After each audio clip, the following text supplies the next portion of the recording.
Ya, halo pemirsa, apa kabar Anda hari ini? Kembali berjumpa bersama saya, Prasetyo Wibowo, dalam program Market Review. Dan langsung saja kita mulai Market Review selengkapnya.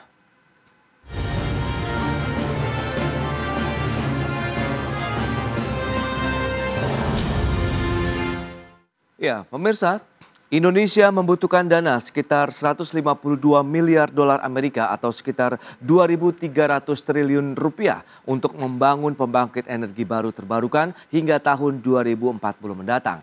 EBT bersumber dari pembangkit berbasis energi baru terbarukan 75%, kemudian pembangkit berbasis gas 25%. PT Perusahaan Listrik Negara Persero telah melakukan kajian terkait biaya untuk mengejar target pembangunan pembangkit listrik berbasis energi baru terbarukan atau EBT dan gas, lengkap dengan jaringan transmisinya mencapai 152 miliar dolar Amerika Serikat atau 2.300 triliun rupiah hingga tahun 2040 mendatang. Setidaknya hingga 2040 mendatang, pemerintah akan menambah kapasitas pembangkit listrik hingga 80 gigawatt yang terdiri dari pembangkit berbasis energi baru dan terbarukan atau EBT sebesar 75% dan 25% berasal dari pembangkit berbasis gas. Direktur Utama PT PLN Persero Darmawan Prasojo mengatakan, pendanaan tersebut diperlukan untuk kebutuhan pembangunan pembangkit listrik EBT dan infrastruktur pendukungnya. Dan direncanakan porsi keterlibatan pihak swasta ditetapkan sebesar 60% dan PLN 40%. Price tag-nya dihitung kemarin sekitar 152 miliar US dollars. Jadi kalau kalikan 15.000 sekitar 2.300 triliun antara hari ini sampai 2040. Nah, tentu saja ini sesuai arahan dari Pak Menteri SDM, Pak Menteri BUMN, dari Bapak Presiden, bahwa PLN harus berubah. Di sini porsi dari swasta adalah sekitar 60%. Dari PLN hanya sekitar 40%. Darmawan menambahkan komitmen untuk menjalankan transisi energi dimulai sekitar 3 tahun yang lalu. Terutama ketika PLN menyusun rencana usaha penyediaan tenaga listrik atau RUPTL dengan menghapus rencana pembangunan proyek PLTU batubara berkapasitas 13 gigawatt. Dari Jakarta, Tim Liputan IDX Channel.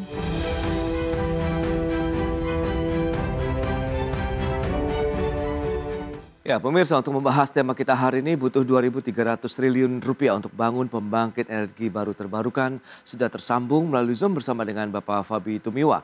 Beliau adalah Direktur Eksekutif Institute Essential Services Reform. Selamat pagi, Pak Fabi. Selamat pagi. Ya, salam sehat, Pak. Yes, terima kasih. Terima kasih juga atas waktu yang disempatkan. Ini review bagaimana menurut Anda perkembangan dari energi baru terbarukan di Indonesia. Kalau tadi sudah disampaikan PLN sudah melakukan penghitungan butuh 2.300 triliun begitu ini. Pak Fabi silakan. Ya, jadi pengembangan energi terbarukan itu sebuah keniscayaan ya. Ketika hari ini kita berbicara atau pemerintah sudah mentargetkan untuk bisa mencapai net zero emission di tahun 2060 atau lebih awal, dan untuk sektor tenaga listrik kan sebenarnya sudah ditargetkan di tahun 2050 ya. Lebih awal daripada sektor energi yang lain. Dan oleh karena itu kalau kita lihat di dalam sejumlah regulasi memang sudah dicanangkan untuk meningkatkan pembangunan energi terbarukan dan menghentikan pembangunan PLTU khususnya di sistem PLN.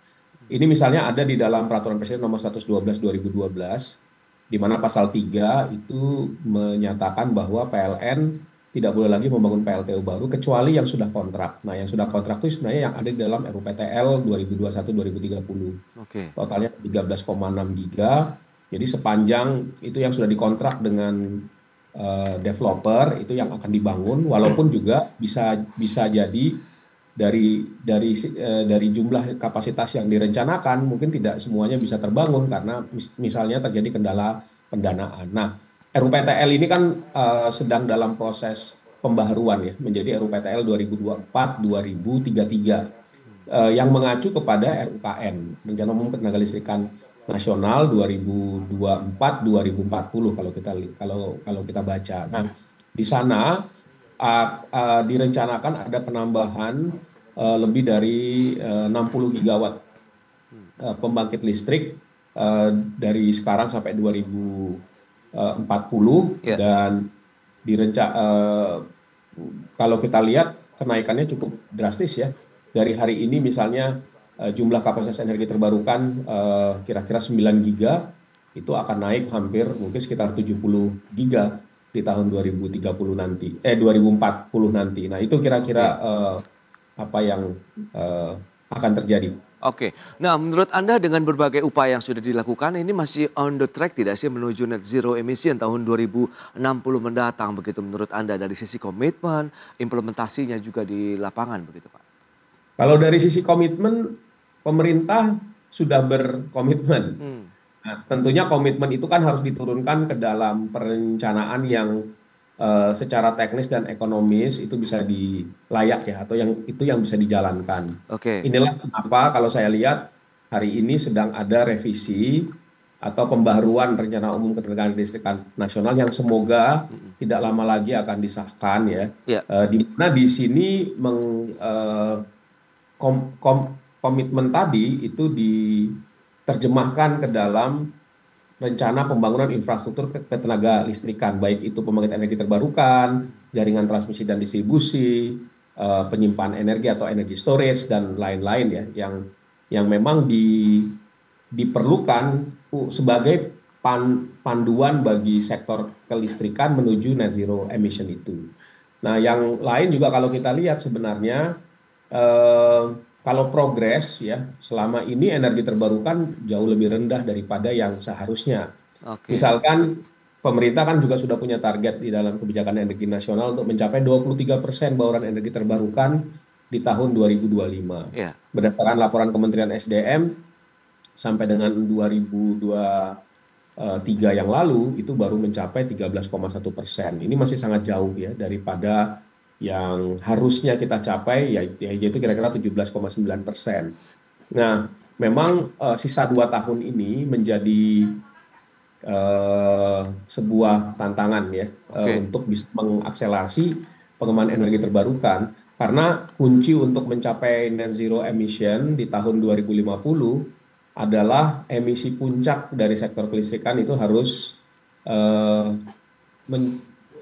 emisi di sektor kelistrikan harus mencapai puncaknya sebelum tahun 2030 dan ini membutuhkan pengembangan energi terbarukan yang cukup besar ya. Kalau dalam hitung-hitungan kami sampai dengan 2030 itu mungkin sekitar antara 50 sampai 60 giga yang harus dikembangkan kalau kita ingin memang mencapai emisi puncak di tahun 2030 untuk sektor ketenaga listrikan. Oke, nah Pak Fabi, bagaimana dengan biaya yang harus dikeluarkan begitu untuk pembangunan tadi energi baru terbarukan yang basisnya juga ada EBT, kemudian gas juga sampai dengan 2040 mendatang 2.300 triliun begitu. Menurut Anda memang sebesar itukah dana ataupun biaya yang harus dikeluarkan untuk membangun pembangkit EBT?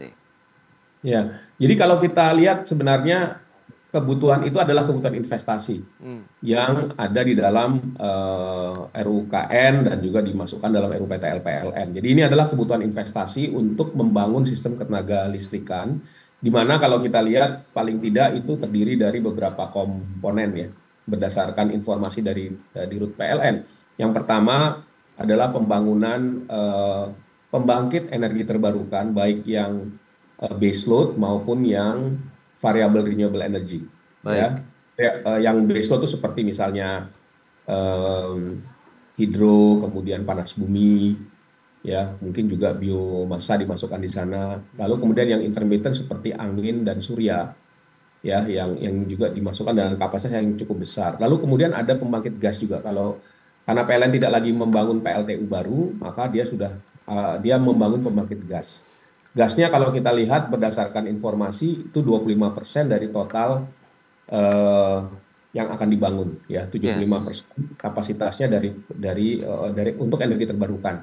Kemudian ada juga di dalam rencana itu pembangunan infrastruktur transmisi dan distribusi. Gridnya itu kalau dari informasi yang saya dapat mencapai hampir 18.600 km square ya. Jadi kilometer circle. Jadi cukup cukup panjang sebenarnya yang dibutuhkan kalau yang direncanakan PLN kan ini adalah yang dibilang Ya, super grid gitu ya, yang adalah interkoneksi antar pulau. Jadi Jawa, itu dia. Sumatera, kemudian mungkin Jawa Kalimantan ya. Karena apa? Karena potensi energi terbarukan itu tersebar ya, Ya, ya, ada di berbagai pulau di luar Jawa, sementara ya. pusat bebannya itu ada di Jawa, atau permintaan listrik yang tinggi itu ada di Jawa. Nah, sehingga listrik yang dari energi terbarukan itu harus dibawa dari luar Jawa ke Jawa. Nah, ini butuh jaringan. Mungkin juga dari Sulawesi nanti, yang dimana hidro di sana masih cukup banyak ya. Nah, ini yang harus dibangun dan investasinya juga cukup besar. Jadi kalau menurut saya 152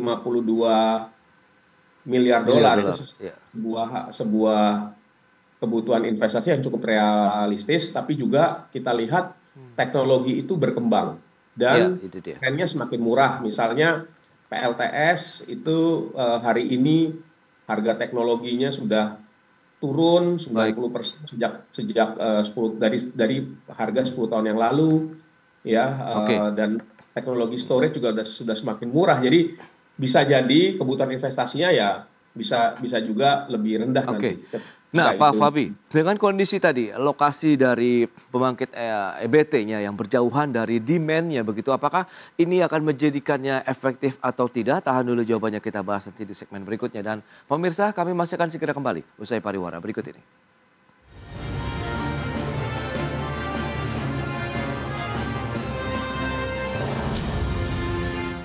Ya, terima kasih Anda masih bergabung bersama kami, dan berikut ini kembali kami sampaikan data untuk Anda terkait dengan proyeksi dari biaya pembangkit energi baru terbarukan 2024 sampai dengan 2040 mendatang. Data selengkapnya bisa Anda saksikan di layar televisi Anda. Ya, seperti yang bisa Anda lihat, untuk total biaya tadi sudah disampaikan 152 miliar dolar Amerika atau kurang lebih 2.300 triliun rupiah dengan target sampai dengan tahun 2040 mendatang. Dari sisi jenis pembangkit EBT yang akan dikembangkan, itu bisa Anda saksikan pembangkit listrik tenaga air, kemudian pembangkit listrik tenaga panas bumi PLTP atau geothermal, kemudian pembangkit listrik tenaga bayu atau angin, dan pembangkit listrik tenaga surya atau matahari. Itu dia beberapa jenis pembangkit yang akan dikembangkan sampai tahun 2040 mendatang. Dan selanjutnya dari sisi porsi pembiayaan pembangkit EBT. Dengan total sekitar 2.300 triliun tadi sudah disampaikan, diharapkan PLN juga bisa menarik investasi kerjasama dengan pihak swasta. 60% investasinya dilakukan oleh pihak swasta, sementara 40%-nya oleh PLN, di mana 40% yang dimiliki oleh PLN pun juga masih bisa dikerjasamakan dengan pihak lain. Baik, kita lanjutkan kembali perbincangan bersama dengan Bapak Fabi Tumiwa. Pak Fabi, kita akan lanjutkan kembali. Kalau bicara mengenai porsi pembiayaan, Anda melihat bagaimana dengan komposisi 60% diharapkan dari pihak swasta yang terlibat aktif begitu dalam pembangunan EBT dan jaringan transmisinya yang Anda katakan tadi ribuan kilometer, kemudian dengan 40% porsi yang dimiliki oleh PLN. Ya, saya kira ini yang di 60-40 itu untuk porsi pembangkitan listrik ya. Jadi memang untuk pembangunan pembangkitan listrik, praktek selama ini kan PLN selalu melibatkan listrik swasta atau IPP.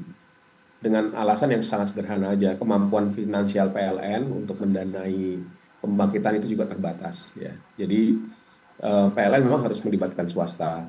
Jadi seperti yang disampaikan kemarin, 60% itu dalam bentuk proyek-proyek IPP, di mana 40% yang dialokasikan untuk PLN itu pun akan dikerjasamakan dengan swasta. Nah, praktek selama ini PLN melibatkan swasta sebagai equity partner, biasanya dengan PLN itu menjadi pemilik saham mayoritas di dalamnya gitu ya. Jadi itu. Nah, sementara untuk pembangunan transmisi dengan aturan yang ada sampai hari ini, memang untuk sistem PLN itu masih dibangun oleh PLN. Nah, ini yang membutuhkan biaya yang sangat besar sebenarnya. Kalau kita lihat dari program 35.000 megawatt ya, dari total kebutuhan pendanaan 45% dari pendanaan itu untuk pembangunan transmisi dan distribusi, dan semuanya itu di cover oleh PLN. Jadi saya lihat kalau dari kebutuhan ini mungkin 40-an% lebih ya, 40 bahkan 50%-nya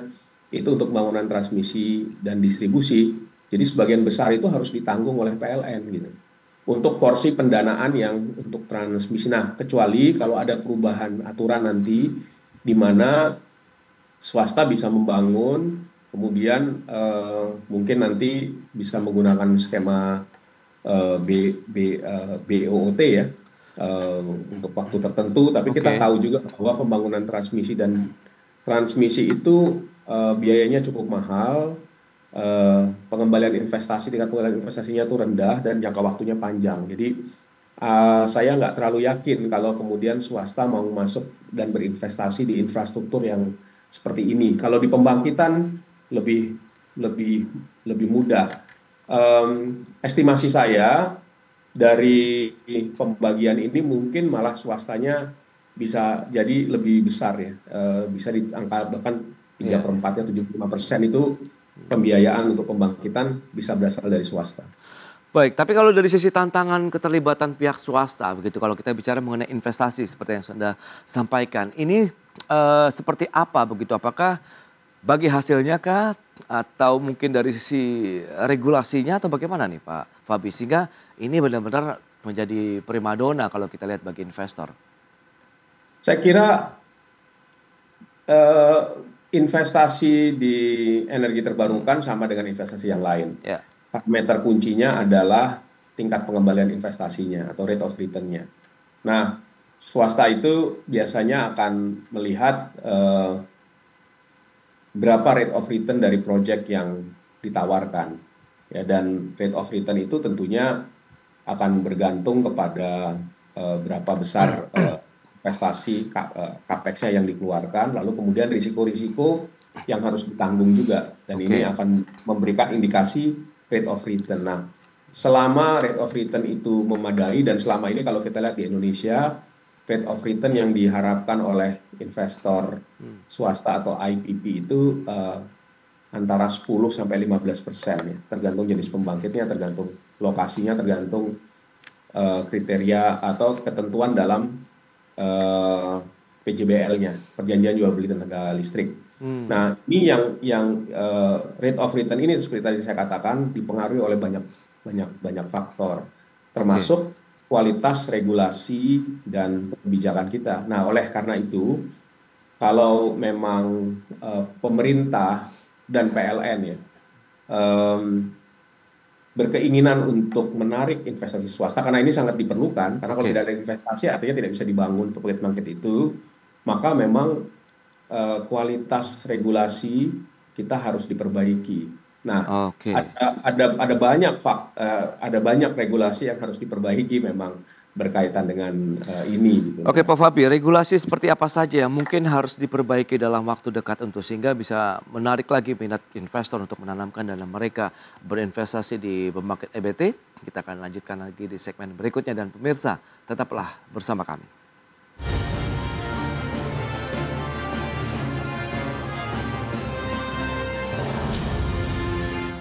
Ya, terima kasih Anda masih bergabung bersama kami, dan pemirsa kita akan lanjutkan kembali perbincangan ini bersama dengan Bapak Fabi Tumiwa, Direktur Eksekutif Institute Essential Services Reform. Ya Pak Fabi, nah bicara mengenai ada aturan, regulasi begitu ya, memang ini menjadi daya tarik ya tentunya gula-gula bagi investasi di sektor ketenaga listrik khususnya EBT ini. Bagaimana menurut Anda, apa yang perlu revisi kah atau mungkin ditambah lagi begitu Pak? Silakan.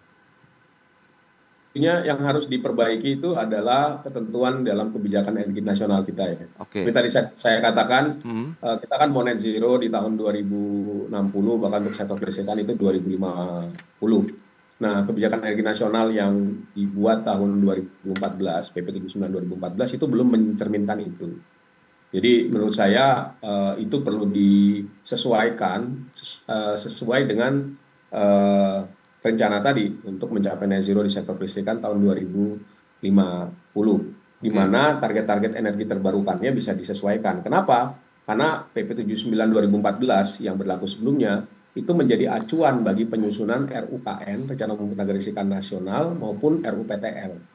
Ya, dan juga menjadi acuan bagi penyusunan Rencana Umum Ketenaga Listrikan dan Rencana Umum Energi Daerah. Ya, jadi eh, perlu sekali untuk agar nanti tidak konflik gitu ya antara semangat untuk mencapai net zero tadi atau komitmen pemerintah dengan aturan yang menjadi acuan bagi perencanaan-perencanaan energi dan ketenaga listrikan di Indonesia. Jadi itu yang menjadi menurut saya penting sekali, dan ini yang saya kira saya perlu wanti-wanti, Oke. jangan sampai nanti target energi terbarukannya tidak lebih ambisius dibandingkan dengan apa yang direncanakan dalam RUKN dan RUPTL gitu. Karena tadi Oke, iya, iya, iya. kebijakan ini jadi acuan. Yang kedua, yang saya lihat juga cukup kritikal adalah mereview ulang ketentuan mengenai harga pembelian listrik energi terbarukan, ya sesuai dengan kondisi yang terakhir. Kita punya Perpres 112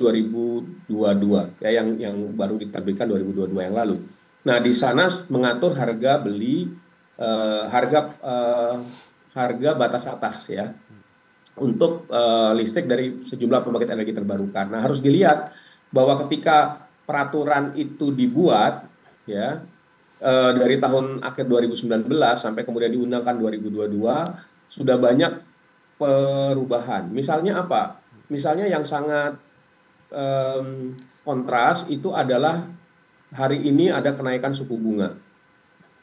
Nah, ini menjadi sangat penting. Kenapa? Karena suku bunga itu akan menentukan berapa capex juga ya, kebutuhan Oke. capex dari proyek energi terbarukan dan akan mempengaruhi harga dari energi terbarukan.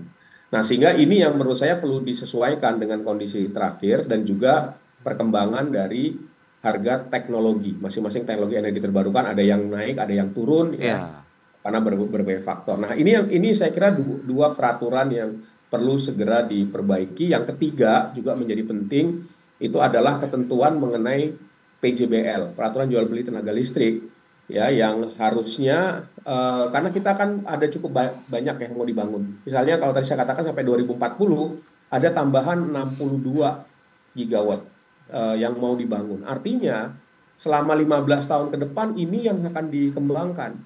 Ini berarti setiap tahun harus membangun pembangkit energi terbarukan antara 3 sampai 5 gigawatt. Oke. Ya, mungkin setelah 2030 akan lebih kencang. Jadi 3 sampai 5 gigawatt per tahun. Nah, tidak mungkin, dan ini ada puluhan proyek. Nah, kalau PJBL-nya tidak standar, tidak seragam, nanti negosiasi PPA itu akan sangat lama. Jadi saya kira perlu ada aturan yang mengatur mengenai standar PPA, sehingga Oke. ini juga memberikan sinyal ya kepada investor PPA-nya seperti apa, apakah masuk tidak sesuai dengan ekspektasi rate of return saya. Dan yang terakhir yang menurut saya juga penting adalah mengenai tarif listrik. Nah, tarif listrik ini eh, penting kenapa? Karena kalau selama ini tarif listrik itu di bawah biaya keekonomian untuk membangkitkan listrik yang dilakukan oleh PLN. Oke. Dan karena ini di bawah, pemerintah memberikan subsidi, PLN rate of return-nya kan di, ditetapkan ya. Nah, sehingga ini yang membuat PLN cukup hati-hati gitu untuk menambah pembangkit energi terbarukan yang biaya pembangkitannya lebih mahal gitu. Misalnya apa? Seperti misalnya panas bumi ya. Walaupun ditetapkan misalnya harganya dilihat harga 8 sen per kWh.